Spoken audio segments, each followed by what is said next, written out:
Hello doktor. Doktor? Okay, boleh dengar suara saya? Tak dengar suara doktor lah.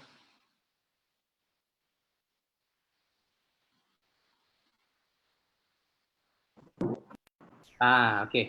Boleh dengar suara.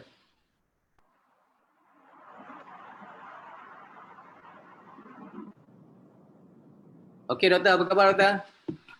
Apa baik? Okey, so sekarang kita sedang live di Facebook rasmi Maxima, iaitu Maxima Official. Jadi hari Okey. ini kita nak bincangkan topik yang agak menarik. Alright, topik yang agak menarik. Okay, flattening, kita nak ceritakan tentang social distancing dengan flattening the curve. Okey. Alright.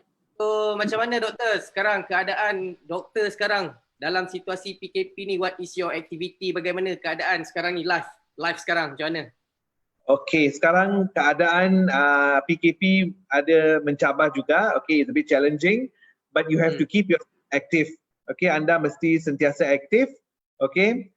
Kalau boleh balance, okey, seimbangkan di antara kerja pejabat dengan sedikit kerja rumah dan juga sedikit aktiviti fizikal kalau boleh.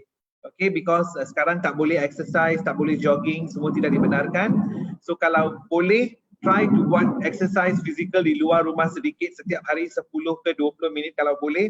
Cuba buat exercise untuk peredaran darah dan juga denyutan jantung dan paru-paru yang lebih baik. Okay?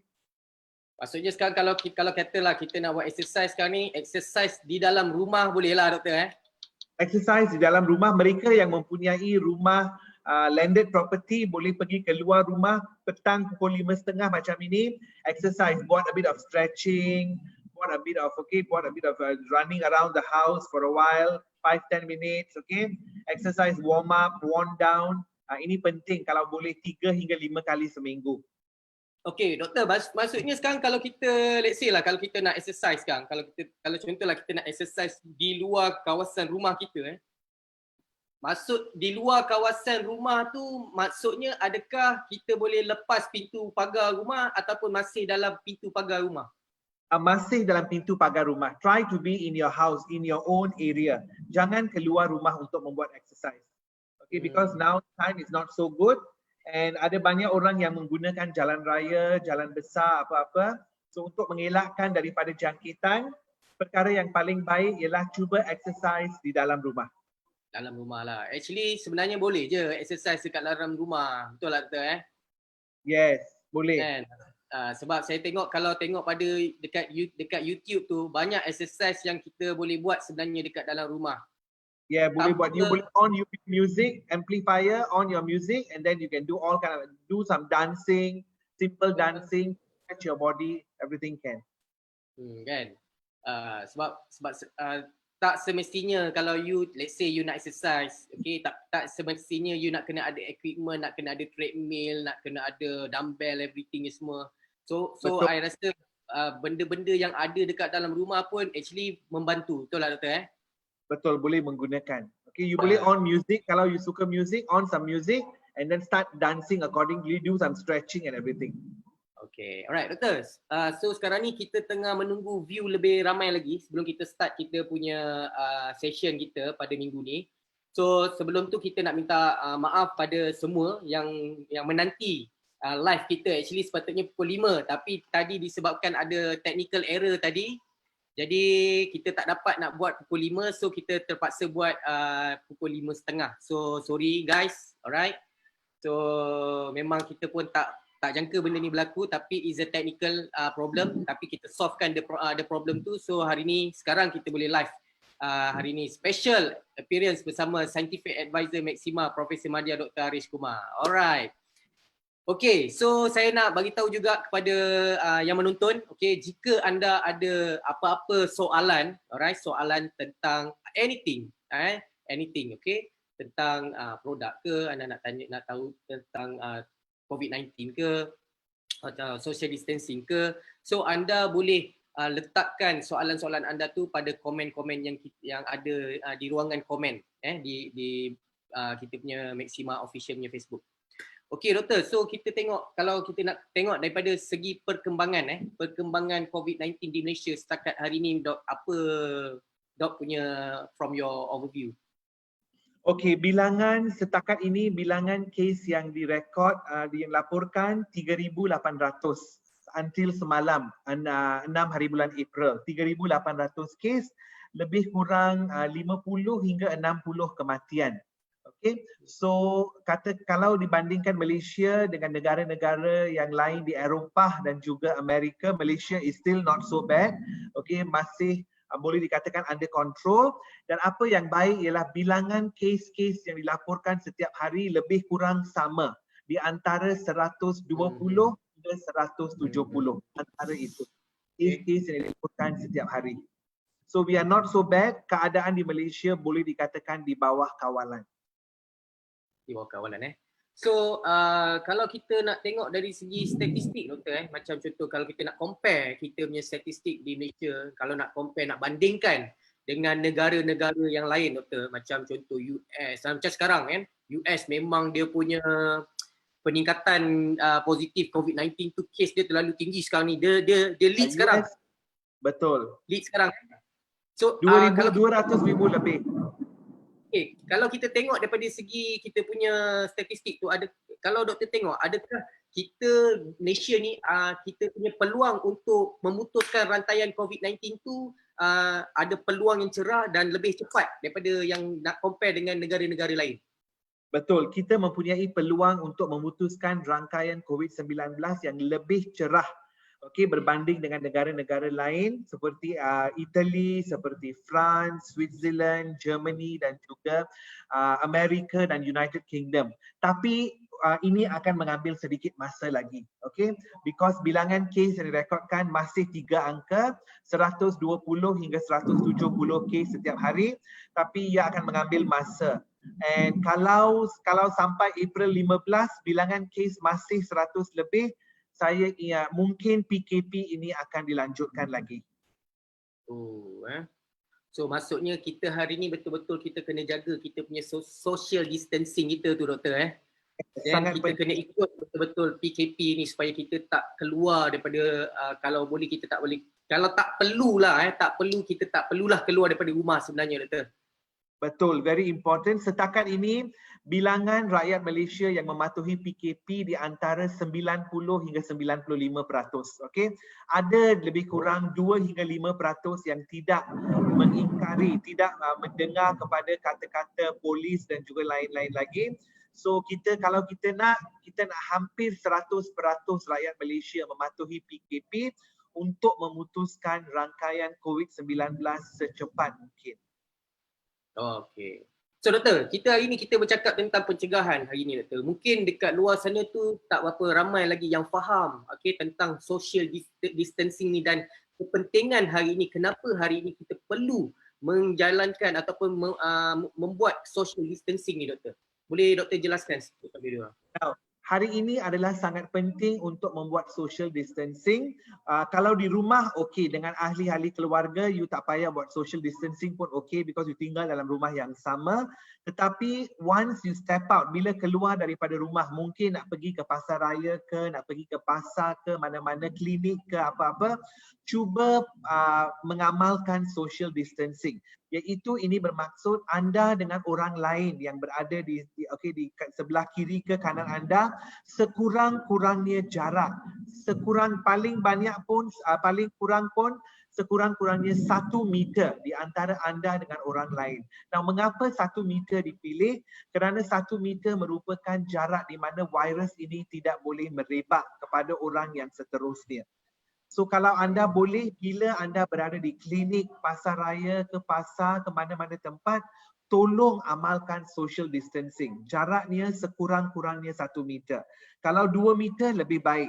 Ini akan mengelakkan kalau orang di sebelah anda ada COVID-19, kalau anda berada pada jarak 1 meter daripada dia, anda tidak akan mendapat jangkitan tersebut.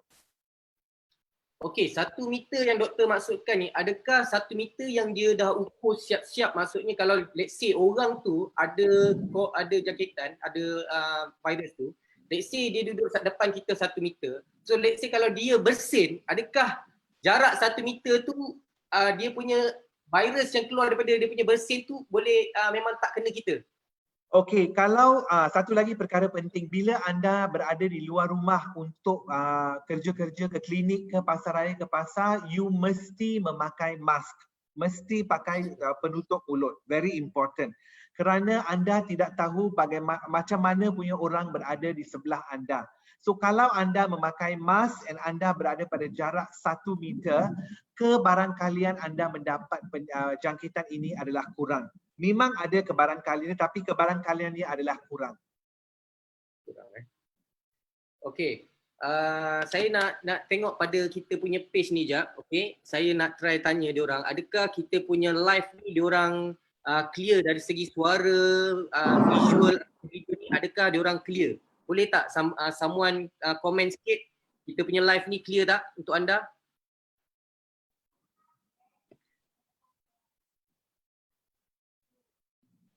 Okey, kita masih lagi menunggu sebab dan kita pun nak bacakan juga kalau ada soalan-soalan. Kalau anda ada soalan-soalan yang nak tanyakan dengan doktor, no problem, anda boleh letakkan soalan anda tu pada ruangan komen. InsyaAllah kalau ada masa kita akan bacakan soalan-soalan anda dan doktor akan jawab. Okey, saya nak tanya dulu sebelum tu, okey, adakah clear. Alright. So, doktor, soalan yang seterusnya tu okey. Ini dalam situasi lah doktor, contoh sebab sekarang ni kita betul-betul kita sekarang ni memang kita takut yang sekarang ni dah bukan kira orang cakap tu kita nak betul-betul nak jaga ni, alright, nak jaga kita punya kesihatan kita hari ni. Okay, let's say dalam situasi kalau kata kita pergi ke kedai doktor, kalau kita pergi ke kedai, kita beli barang, everything apa semua, okay, kita beli, okay, then ada yang nasihatkan pakai glove, okay, pakai glove nak pergi kedai beli barang. So let's say barang tu yang kita bawa balik daripada kedai tu, okay, adakah barang itu kita nak kena biarkan selama 8 jam supaya virus tu hilang baru kita boleh guna doktor? Oh, okey. Ini tidak perlu normally tak perlu. Kalau you datang daripada luar, apa yang anda perlu buat ialah keluarkan makanan ke apa yang anda beli, terutamanya makanan, keluar daripada beg plastik. Okey, kemudian beg plastik tersebut kalau boleh letak di bawah cahaya matahari, okey, selama setengah jam, 1 jam. Mungkin ada orang lain sentuh ke apa-apa, anda bimbang, so the beg plastik anda keluarkan dan simpan di kawasan luar setengah jam, 1 jam. Kemudian makanan yang anda beli, sayur-sayuran dan buah-buahan, tolong cuci dengan air. Very important setelah pulang ke rumah. Okey, tolong cuci dengan air. Sebelum itu anda kena cuci tangan anda dengan sabun dan air, baru anda cuci makanan, iaitu sayuran ke, buah-buahan ke, daging, ikan ke, apa-apa. You wash it with water supaya ia bebas. Mungkin ada orang sebelum anda yang sentuh sayur itu ke buah itu, so you wash dengan sayur dengan sebolehnya. Shouldn't be a problem. And kalau boleh, apa yang anda sentuh, okey, terutamanya handphone anda, okey, ataupun stereo you bimbang. Okey. Teruskan. Okey. Handphone anda atau steering anda mempunyai hand sanitizer, gunakan kertas tisu dan lap pada handphone ataupun sanitizer supaya ia bebas daripada kuman, terutamanya virus COVID-19. Okey, sebab bercakap tentang handphone ni, ada soalan saya nak tanya tentang handphone.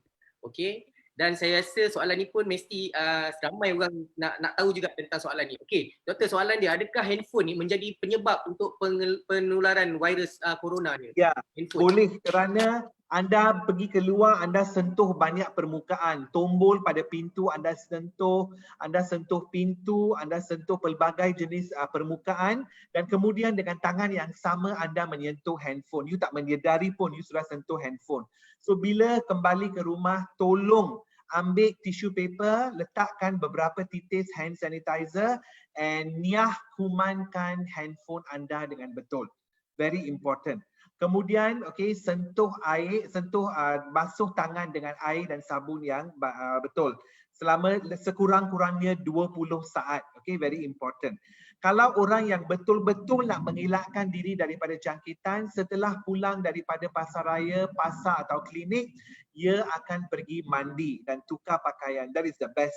Have a shower, change your clothes. Ini untuk mengurangkan kebarangkalian mendapat jangkitan virus ke tahap yang paling minimum. Okey, doktor macam mana pula dengan wang kertas duit? Wang Macam duit. kertas, you have got no choice. Okay, wang kertas, you kalau boleh, okay, ada orang yang sangat bimbang. Kalau boleh, you want to sanitize, you boleh, okay, sanitize dengan alkohol. Wang kertas tak akan rosak if you takut. You boleh sanitize dia dengan hand sanitizer, dia tak akan rosak. But normally, wang kertas virus tak boleh hidup bagi tempoh yang lama. Normally no. Apa yang menjadi masalah? Apa yang menjadi masalah ialah tangan kita dan juga permukaan-permukaan seperti tombol pintu, okay, dan juga all this kind of things. Wang kertas normally no, not so much. Okay. Yang merisaukan bila tangan kita tu kita menyentuh kawasan mulut kita macam mata, hidung, mulut semua tu. Yes, ada orang yang tidak sedar dia pergi sentuh dia punya mulut, pergi sentuh dia punya hidung. That is where the problem starts. Okay, itulah masalah bermula. Okey, so nak tanya juga doktor tentang adakah haiwan peliharaan mampu berjangkit atau menyebabkan jangkitan? Setakat ini belum ada laporan lagi yang haiwan ternakan atau peliharaan kita boleh mendapat jangkitan COVID virus, okay? COVID-19. Setakat ini jangkitan hanyalah daripada manusia ke manusia. Belum ada laporan yang mengatakan manusia mendapat jangkitan daripada haiwan peliharaan. Tiada. Tiada. Okey, macam ada satu portal ni saya ada baca, okey, dia dekat tentang keadaan dekat China. Dia adalah pesakit COVID-19. So bila dia dah pergi hospital, everything semua dia dah buat treatment, dia dah discharge dari hospital. So bila dia balik ke rumah je, suddenly kena lagi attack kali kedua COVID-19. Macam mana tu doktor? Adakah benda tu boleh berlaku? Okey, ini mungkin disebabkan oleh dua perkara. Yang pertama adalah dia mendapat COVID-19 kali pertama bila dia membuat ujian untuk mengetahui sama ada dia masih positif atau negatif. Ujian yang dibuat tidak dibuat dengan cara yang betul. Akibat daripada itu ujian keluar sebagai negatif. Tapi sebenarnya ia masih positif dalam tahap yang rendah. Tapi dia masih positif dan dia dibenarkan discharge daripada hospital. Bila dia keluar, okey, dia mendapat jangkitan COVID-19 pada kali yang kedua. Tapi ini sebenarnya masih kali pertama. Ujian yang dijalankan adalah false positif. Adalah false negative, sorry. So ujian tidak dijalankan dengan betul. Atau bagi penerangan yang kedua ialah dia mungkin mempunyai sistem imun yang begitu lemah. Sehingga virus, saki-baki virus yang ada dalam badan boleh mengakibatkan jangkitan COVID-19 untuk kali yang kedua. Okay, that is another possibility. Okay, and setakat ini belum ada lagi laporan yang mengatakan COVID-19 sudah menjalani mutasi. Belum ada. Tapi kalau COVID-19 menjalani mutasi, seseorang boleh mendapat jangkitan COVID bagi 2 kali. Tapi sekarang setakat ini belum ada laporan mutasi bagi COVID-19. Okey doktor, berkaitan nak tanya jugalah tentang mask mask. Okey, so since mula-mula dengar cerita tak perlu pakai mask. Lepas tu kena pakai mask pula. So sebenarnya siapa yang sebetulnya yang kena pakai mask ni? Adakah semua orang kena pakai mask since yang diorang dapat detect yang virus ni dia daripada airborne pun dia boleh attack kita? Okay, so the best thing bila anda di luar daripada kawasan rumah, okay, perkara the best thing that you can do untuk menyelamatkan diri anda supaya sentiasa stay safe ialah wear a mask, because we do not know bagaimana keadaan kesihatan orang yang di sebelah kita. Okay, so paling baik kalau semua orang yang berada di luar daripada rumah semua yang pakai mask. Dengan cara ini, mereka yang ada jangkitan kalau memakai mask, okay, kebarangkalian virus keluar ke kawasan udara akan berkurang. Apabila mereka memakai mask, ini akan mengurangkan jangkitan virus ini kepada orang lain yang berada di sekitarnya. So the best thing is semua orang memakai mask, okay, once they are keluar daripada rumah. Okay, maksudnya kita pakai mask lah, to be safe lah Doktor. Yes, be safe, please pakai mask. Okay, mungkin dekat luar tu ada juga soalan. Dia pun macam ada yang confused Doktor. Okay, kalau boleh Doktor boleh jelaskan perbezaan sebenarnya antara virus dengan bakteria ni. Sebenarnya apa sebenarnya perbezaan antara virus dengan bakteria?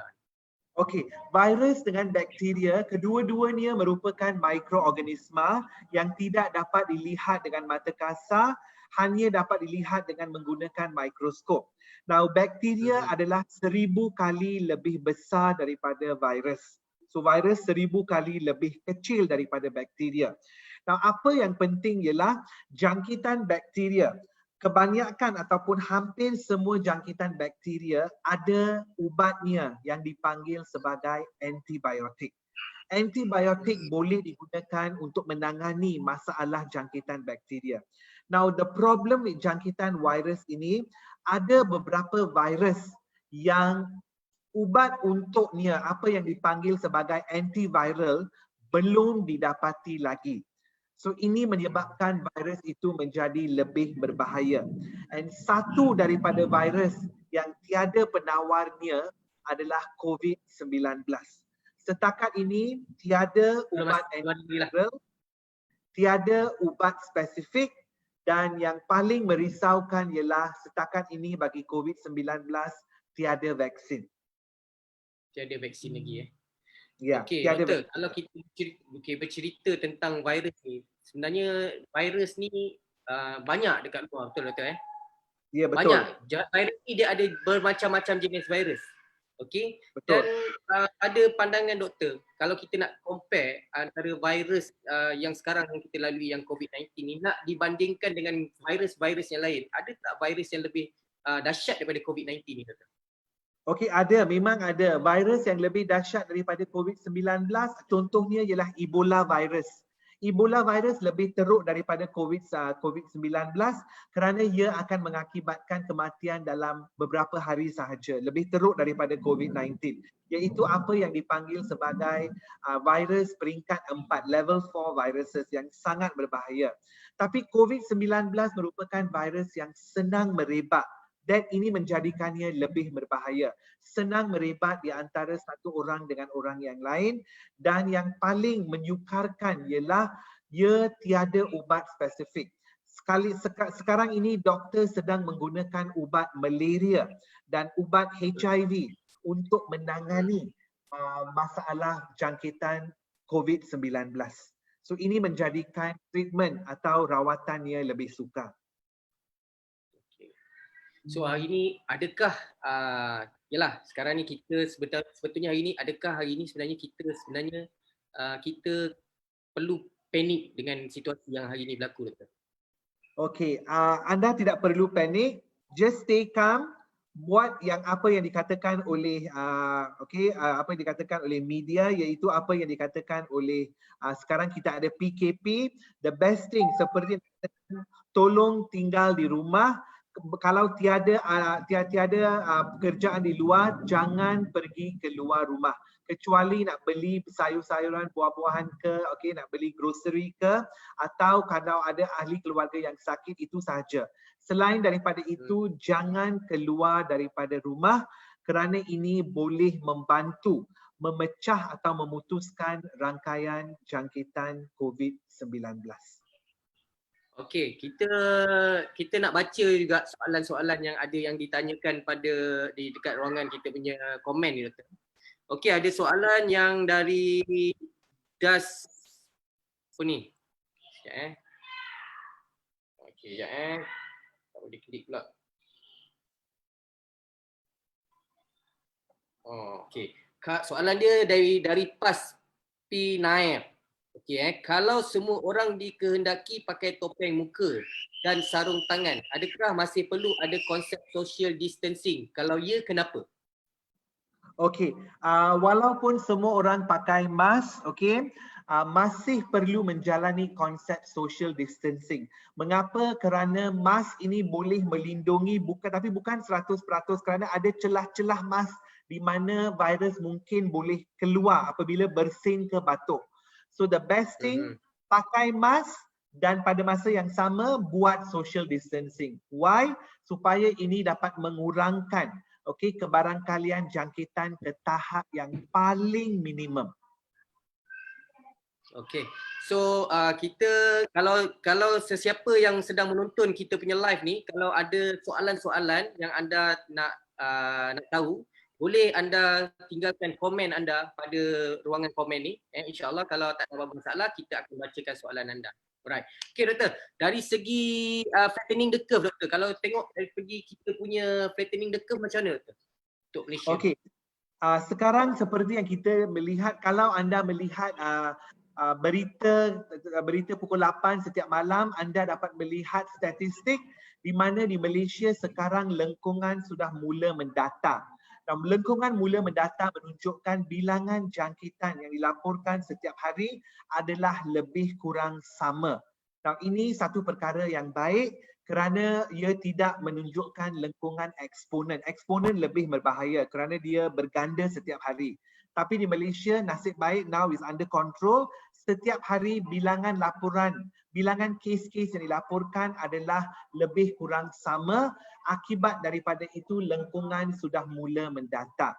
Tapi apa yang sekarang diperlukan adalah lengkungan harus mula menurun. That is very important. Dalam 1 minggu yang seterusnya sampai 14 April, lengkungan mesti mula menurun untuk menunjukkan bilangan kes COVID-19 yang dilaporkan setiap hari mula berkurangan sampai menjadi 2 digit dan seterusnya sampai menjadi 1 digit.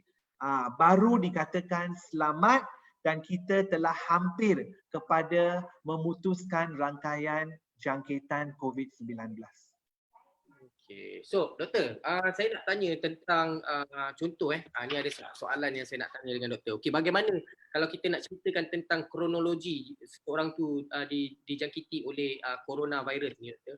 Bagaimana dia punya tanda-tanda daripada hari pertama sehingga hari ke-14? Okey, so biasanya apa akan berlaku seseorang yang dijangkiti dengan COVID-19 pada 4 hingga 5 hari yang pertama dia tidak akan merasa apa-apa pun. Ada orang yang langsung tidak ada apa-apa, dia rasa dia okey.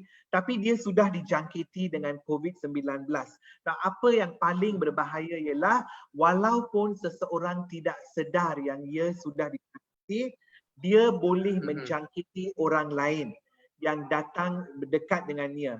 Dia boleh menjangkiti ahli-ahli keluarganya. Tapi dia tak sedar dia sudah ada jangkitan. Tapi dia boleh menjangkiti orang lain. Kemudian selepas 10 hari, 12 hari, simptom-simptom COVID-19 akan mula muncul. Di mana simptom yang pertama akan mula muncul ialah sakit tekak dan demam. Di mana seseorang akan berasa tekak kering, tekak gatal, tekak kering, and kemudian ada juga demam yang datang, high fever. Kemudian pada masa yang sama keadaan akan lebih menjadi teruk, demam akan berpanjangan dan akan mula batuk. That is where menunjukkan jangkitan ini semakin teruklah. Keadaannya semakin teruk, and kalau setakat ini dia sudah mesti pergi ke hospital atau klinik untuk mendapatkan bantuan rawatan ataupun perubatan. Kemudian kalau tidak ada lagi pergi ke klinik, apa yang akan berlaku adalah seseorang mungkin akan mengalami kesukaran bernafas. Now sampai kepada tahap ini menunjukkan virus sudah sampai ke paru-paru. That is quite dangerous already. So saya ingin menasihatkan orang ramai, kalau ada simptom demam, tekak kering atau sakit tekak bersama dengan batuk, please go and see the doctor as fast as possible. Terutamanya bagi mereka yang keluar daripada rumah yang ada hubungan rapat dengan orang lain yang anda tidak kenali ke apa-apa. So please be careful. Once anda mendapat simptom-simptom ini, you must see the doctor as fast as possible kerana mengelakkan virus daripada sampai ke paru-paru. Kerana kalau sampai ke paru-paru, ini boleh mengakibatkan pneumonia dan juga kesukaran bernafas. Oh, itu yang paling teruk doktor. Macam kalau kita tengok mereka yang macam dah sampai ke tahap kematian tu mungkin dia terlambat untuk ambil tindakan ke doktor? Macam mana? Betul. Sekarang ada di Malaysia ada beberapa orang yang di dalam ICU, and daripada mereka yang ada dalam ICU ada lebih kurang 40 ke 50 pesakit yang tak boleh bernafas dan mereka bergantung kepada alat bantuan pernafasan. They cannot breathe on their own. So ini merupakan takat terakhir. This is the last stage, peringkat terakhir di mana langsung tak boleh bernafas dan perlu bantuan menggunakan mesin pernafasan. Oh, itu yang bahaya tu doktor Yes, that is very dangerous. So itu yang kalau kita tengok sekarang doktor. Okay, kalau kita nak ceritakan tentang potensi untuk orang-orang masyarakat di Malaysia lah doktor. Kalau kita tengok dari segi potensi tu dengan cara pemakanan kita, gaya hidup kita kan untuk terkena jangkitan ni, kalau kita tengok jelah macam dekat negara luar, kita tengok dia punya attack tu memang very fast. Macam contoh US, tiba-tiba terus kan. Adakah benda ni dia bermain macam faktor gaya hidup ni sebenarnya memainkan peranan juga untuk seseorang tu boleh terkena dengan cepat? Kalau boleh beberapa langkah berjaga-jaga yang gaya hidup yang anda boleh buat pada masa ini. Number one, kalau boleh tolong kurangkan makanan daripada sumber luar yang dibeli, makanan yang dimasak daripada sumber luar, yang mana kalau boleh tolong masak di rumah lebih baik daripada makanan di luar. Number one. Number two, cuba makan makanan yang panas. Hot food. Cuba minum minuman yang panas. Okey, kerana pada suhu yang tinggi, walaupun adanya virus tak boleh hidup, ia akan mati. Dan yang ketiga, lebihkan makanan daripada sumber tumbuh-tumbuhan, buah dan sayuran. Mengapa? Dia menjadikan sistem badan anda beralkali. Bila sistem badan anda beralkali, sistem imun badan anda lebih kuat. Dan ini boleh membantu melawan jangkitan virus. Okey, maksudnya hari ini selain daripada kita duduk dekat dalam rumah untuk kita nak mengelakkan ataupun kita nak memastikan kita punya kesihatan ni berada dalam tahap optimum hari ini, immune system pun sangat-sangat penting doktor, betul? Very important. Immune system adalah sangat penting. Kalau anda mempunyai sistem imun yang kuat, kebarangkalian anda mendapat jangkitan COVID-19 adalah kurang. Okey. Ada soalan tentang immune system ni. Okay, dari FSN. Okay, dia cakap, Prof, macam mana sistem imun badan yang kuat boleh menjadi benteng pertahanan dari tubuh kita kena serang virus COVID-19? Okey, kalau imun sistem anda kuat, anda mempunyai bilangan sel darah putih yang merupakan askar dalam badan anda, bilangan sel darah putih yang banyak, terutamanya daripada segi neutrofil, monosit, limfosit. Inilah merupakan jenis-jenis sel darah putih yang ada dalam darah. Semua sel darah putih ini akan membantu anda melawan jangkitan virus dengan lebih cepat. So kalau sistem imun anda baik, okey, apa akan berlaku? Virus tidak boleh membiak dalam badan anda. Okey, so sel darah putih anda akan dengan lebih cepat melawan virus atau melawan dengan sel yang sudah dijangkiti dengan virus. So adalah sangat penting. Cara-cara yang saya sudah mengatakan dalam interview saya yang terakhir, cara-cara untuk menambahkan sistem imun: bersenam setengah jam, okey, 3 kali seminggu, tidur pada masa yang cukup 6 hingga 8 jam, okey, makan sayur dan buah antioksidan, okey. Now all of this dapat menambahkan keberkesanan sistem imun badan anda. Okey. Alright, ada ada soalan ni. Okey, apakah dari Kamarul Azam dia tanya, apakah langkah-langkah penting yang perlu diambil oleh caretaker sekiranya ada ahli keluarga yang suspected potential positif COVID-19 dan diarahkan untuk self quarantine? Maksudnya dalam family tu dah ada suspect COVID-19 ni.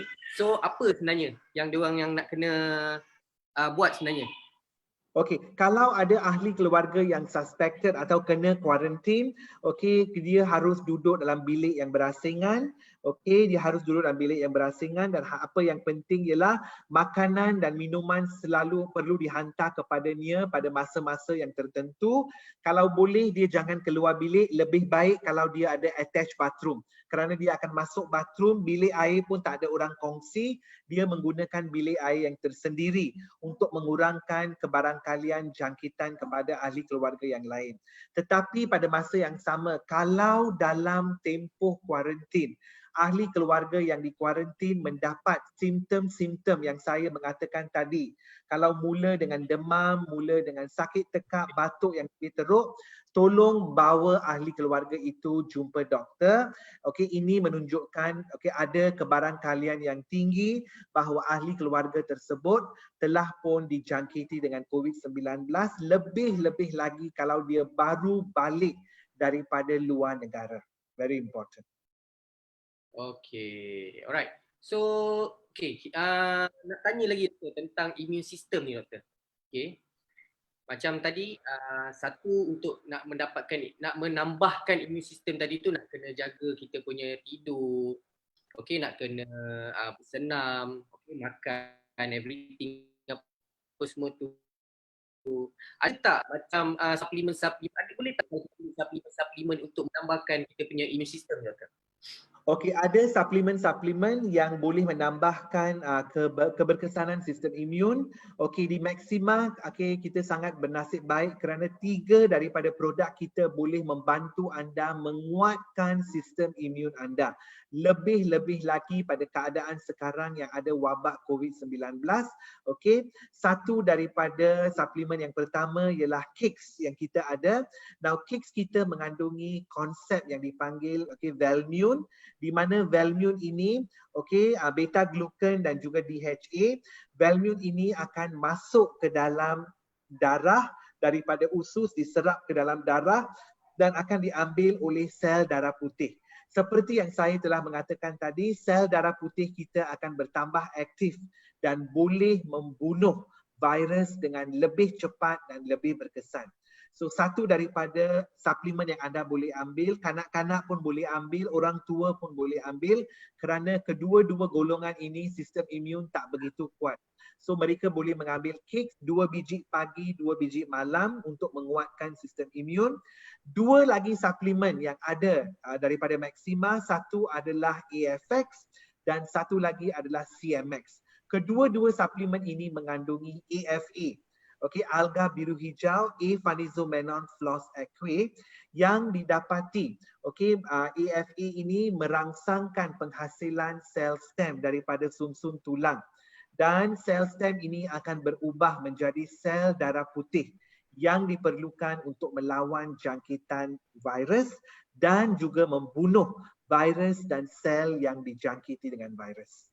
So we have got 3 supplements bagi mereka yang di luar yang belum mengetahui, anda boleh mengambil suplemen-suplemen seperti ini untuk membantu menguatkan sistem imun anda. Okey, macam mana dengan cara makan ni doktor? Okey, cara makan untuk Kix 2 biji sebelah pagi, 2 biji sebelah petang. Tak ada masalah bagi kanak-kanak because Kix mempunyai rasa yang begitu sedap. Very nice taste. So no problem with children. Dan bagi CMX, anda perlu mengambil satu CMX di sebelah pagi dan satu CMX di sebelah malam. Dan kalau mengambil AFX, 3 kapsul di sebelah pagi dan 3 kapsul di sebelah malam. Okey doktor, ni ada soalan ni, mungkin dia baru masuk kita punya live ni dari Zanhah ni. Okey, dia tanya boleh tak kita melakukan apa-apa aktiviti di luar laman rumah, ni. Tadi sebenarnya doktor dah explain dah. Ya, seperti yang saya menasihati, lebih baik berada di dalam kawasan rumah. Kerana di luar rumah kita tidak mengetahui macam mana tahap kesihatan orang yang jalan di luar rumah kita. Mungkin ada orang yang sebelum anda pergi keluar, ada orang yang bersin, batuk di kawasan itu. So lebih baik kalau anda melakukan senaman di dalam rumah. Lebih baik. Dalam rumah maksudnya di luar pos rumah tu pun tak digalakkan lah, betul tak Boleh. doktor? Di porch rumah pun Boleh tak? boleh. Boleh. Di porch luar pun boleh. Can. As long di kawasan dalam pagar rumah. That's important. Tak, sebab kita pun nak bagi jelaskan, nak jelas juga macam COVID-19 ni, dia kalau dia kata melalui airborne, jadi adakah COVID-19 tu kalau dia melalui airborne ni dia berjalan, bergerak ke ataupun dia macam mana? Sebab kita pun tak ada yang mungkin tak jelas sebenarnya kan maksud airborne tu pada dia orang. Airborne di sini bermaksud jangkitan melalui udara. Apa yang berlaku ialah apabila orang yang ada jangkitan COVID-19 yang berbahaya ialah apabila dia batuk atau bersin. Virus ini akan terkandung dalam titisan-titisan yang halus atau apa yang dipanggil sebagai water droplets.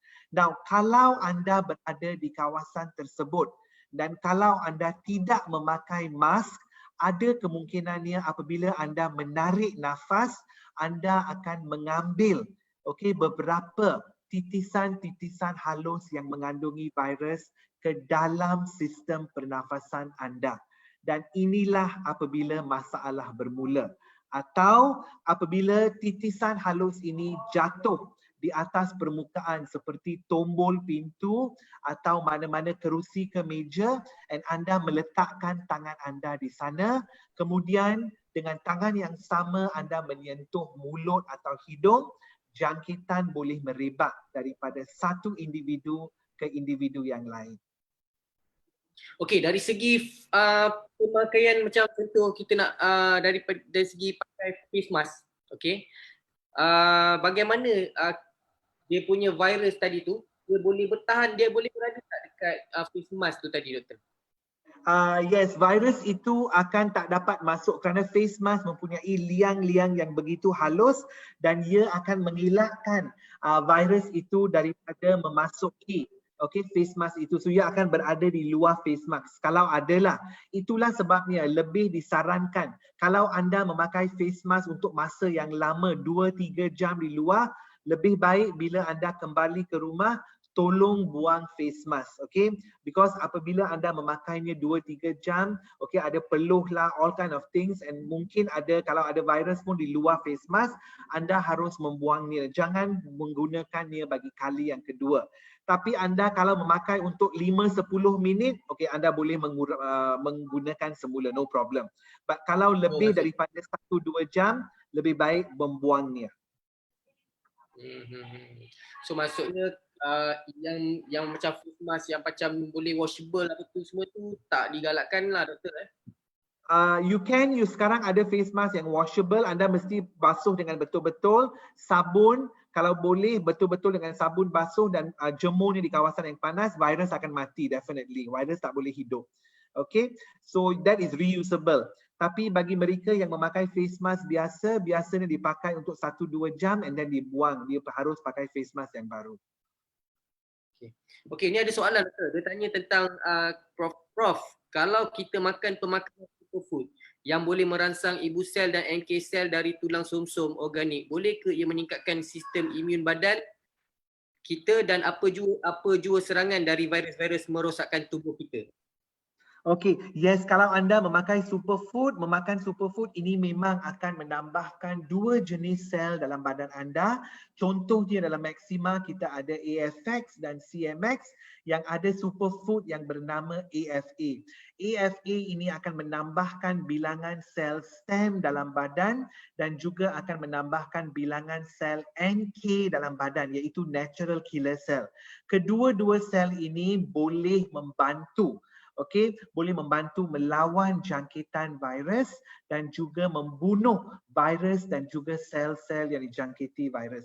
Itulah sebabnya sekarang, especially at this time, kalau boleh anda mengamalkan pemakanan superfood. Contoh superfood adalah AFA yang kita ada di dalam CMX dan juga AFX. Okay. Dan adakah superfood ni, semua superfood ni dia berbentuk alkali doktor? Superfood kebanyakannya atau hampir boleh dikatakan semuanya adalah dalam keadaan alkali. Now, keadaan yang baik dalam badan yang menambahkan keberkesanan sistem imun adalah keadaan beralkali. Keadaan berasid bermaksud keadaan yang badan mudah kena jangkitan, keadaan yang badan mudah mendapat pertumbuhan sel-sel yang tidak diingini, contohnya seperti sel-sel kanser. Apa yang kita perlukan adalah menjadikan badan beralkali yang mungkin. Very important. That's why disarankan minum air beralkali, makan superfood, makan sayur, makan buah. That is the reason. Okey, maksudnya kita kena ambil benda-benda yang macam contohlah minum air lemon, macam itulah Doktor Yes, correct, betul. Alright, kita nak bacakan juga soalan-soalan ni. Ada soalan dari Kamarul Azam yang tanya perbezaan antara antiviral dan vaksin. Sekiranya vaksin menentang COVID-19 telah dihasilkan dan telah divaksinasikan ke tubuh badan, berapa lamakah tempoh ianya akan berkesan dalam mencegah serangan virus akan datang? Okey, vaksin adalah berbeza daripada antiviral. Antiviral biasanya akan diberi kepada seseorang pesakit yang sudah kena jangkitan COVID-19. That is antiviral. Vaksin adalah lain. Vaksin biasanya diberikan kepada orang yang sihat. Kalau vaksin diberikan kepada orang yang sihat, ini akan memberikan garanti, okey, garanti 99% dan yang ia tidak akan mendapatkan jangkitan COVID-19 seumur hidup. Mengapa? Kerana vaksin mengandungi virus yang telah dilemahkan. Virus COVID-19 yang telah dilemahkan. Apabila virus yang telah dilemahkan masuk ke dalam badan, ia akan merangsangkan antibody dihasilkan. Dan antibody ini akan membunuh virus-virus yang lemah. Dan apa yang baik ialah antibody ini akan dihasilkan seumur hidup. Dan seseorang itu akan menjadi resistant atau rintang kepada penyakit COVID-19 for lifetime kalau ada vaksin. Okey. Biasanya kalau nak buat vaksin tu biasanya lah doktor, kalau nak satu vaksin tu dihasilkan tu dia ambil masa berapa lama doktor?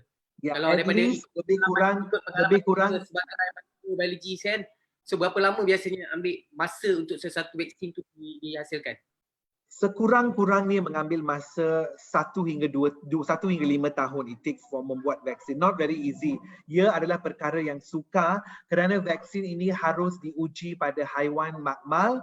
Kemudian apabila haiwan makmal dia sudah okey, vaksin ini harus diuji pada orang-orang yang sihat, sukarelawan. Okey, di antara orang-orang sihat. Kalau dia baru pass the test for the volunteers, baru vaksin ini boleh dipasarkan ke seluruh dunia. Dan vaksin ini mestilah bebas daripada kesan sampingan ataupun side effect. Very important. Maksudnya ambil masa lama jugalah doktor Ya, it takes some time. Sekarang semua orang sedang berlumba-lumba mendapatkan vaksin bagi COVID-19. Ahli sains di China, ahli sains di Amerika, semua orang sedang cuba. Okay, they're trying their best to get the vaccine, tapi belum ada yang berjaya lagi. Masih dalam peringkat apa yang dikatakan penyelidikan, still on research level. Okey, ni ada soalan dia tanya, berapa lama virus boleh bertahan dalam tubuh kita jika sistem imun kita kuat? Kalau sistem imun anda kuat, virus akan masuk dalam badan. Okey, walaupun dia masuk dalam badan, dia tahan 1-2 jam. Tetapi apabila virus bertemu dengan sel darah putih anda yang kuat dan cepat akan membunuh virus dengan serta-merta. Okey, masalah bermula apabila virus masuk dalam badan tetapi ia tidak dapat dibunuh oleh sel darah putih. Apa berlaku?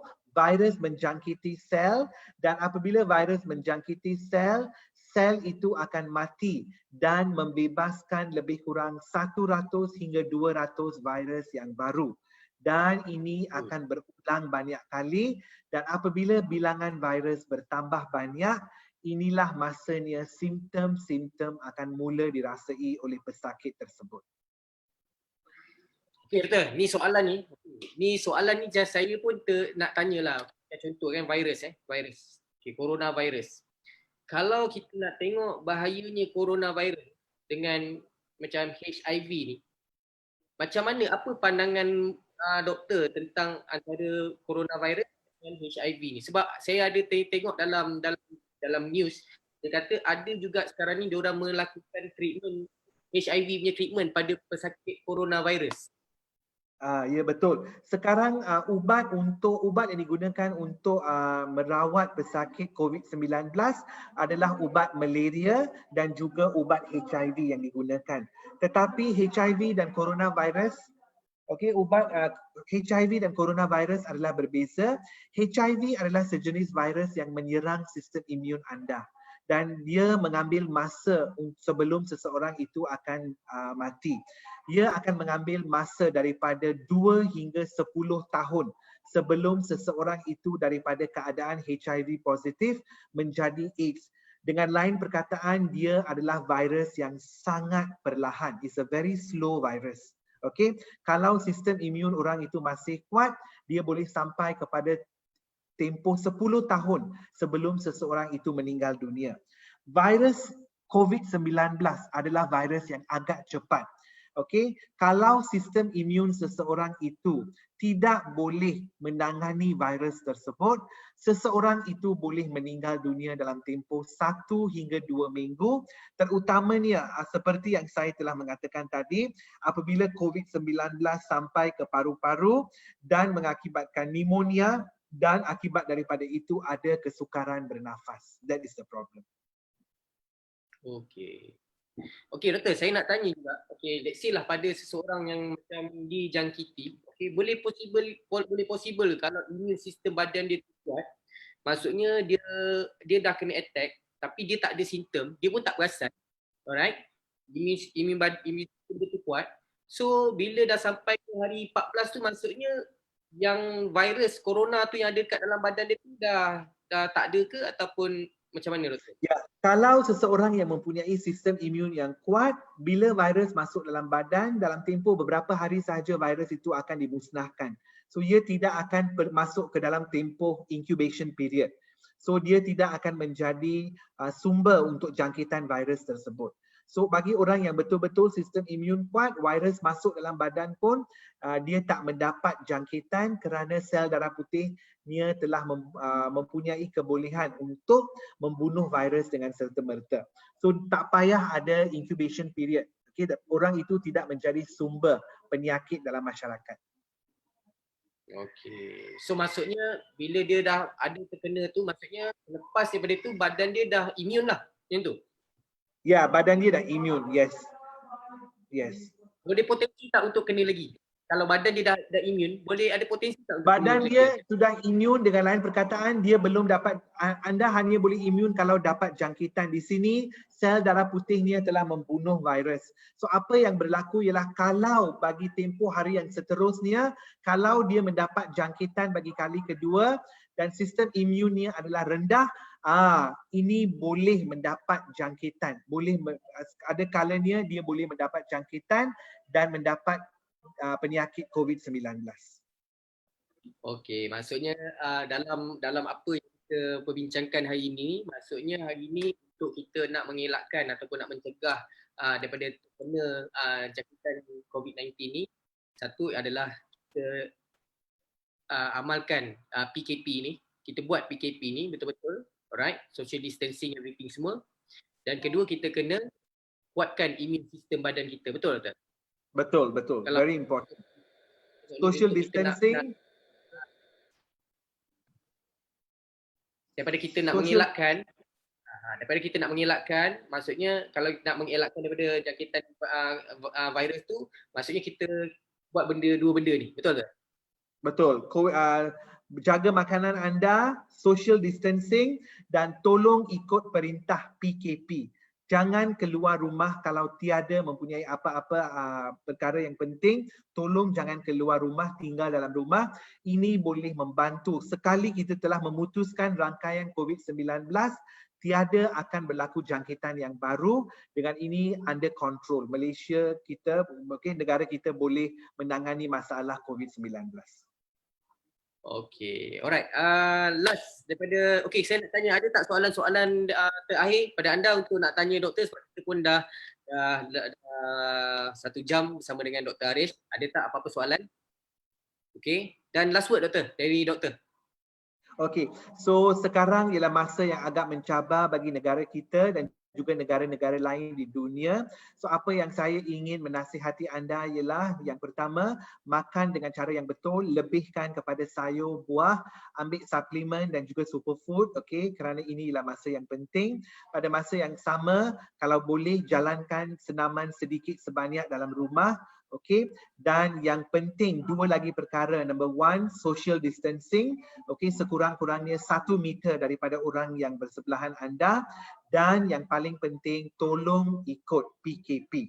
Okey, Perintah Kawalan Pergerakan, kerana dengan PKP ini kita sama-sama boleh memutuskan rantaian jangkitan COVID-19. Kemudian tingkatkan imun sistem kita, Betul, tingkatkan imun sistem anda. Ini boleh membantu anda daripada mengelakkan jangkitan COVID-19. Okay, alright. So ada satu soalan ni. Okay, dia tanya pada pandangan Profesor, pada pandangan Prof, adakah PKP ni akan dilanjutkan from your point of view? Saya baru mengatakan kalau bilangan masih 100 lebih, masih 120, 130 setiap hari, macam semalam 131. Kalau bilangan dia masih lebih 100, okey, kes-kes atau 90, 80, ada kemungkinan PKP ini mungkin perlu dilanjutkan. Okey, kalau bilangannya mula berturun, okey, menjadi 1 digit, then mungkin PKP akan diangkat. Tapi kalau bilangan masih tinggi 100, 120, PKP ini mungkin akan dilanjutkan. Maksudnya kalau let's say kalau kata kita hari ni kita dah memutuskan rantaian COVID-19 tadi tu, kita dah kurangkan dah daripada orang yang baru kena jangkitan, okey, pesakit COVID-19 ni.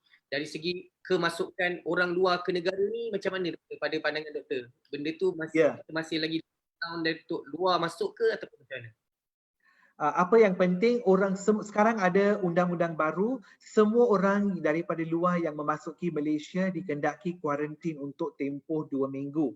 Dan mengikut undang-undang yang baru, orang itu tidak boleh kuarantin di rumahnya, okey, ataupun di hotel.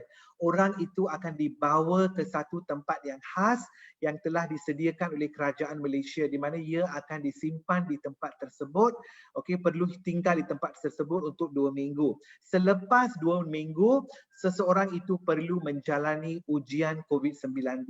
Kalau dia negatif, dia akan dibenarkan pulang. Ini adalah untuk mengelakkan kes-kes baru daripada luar negara, daripada memasuki negara. That is very important. Oh, lepas ni maksudnya kalau kita nak travel tu, kita ada meeting tu hari tu, maksudnya kita kena plan at least 3 minggu awal doktor untuk nak datang. Betul. Yes, very important, yes.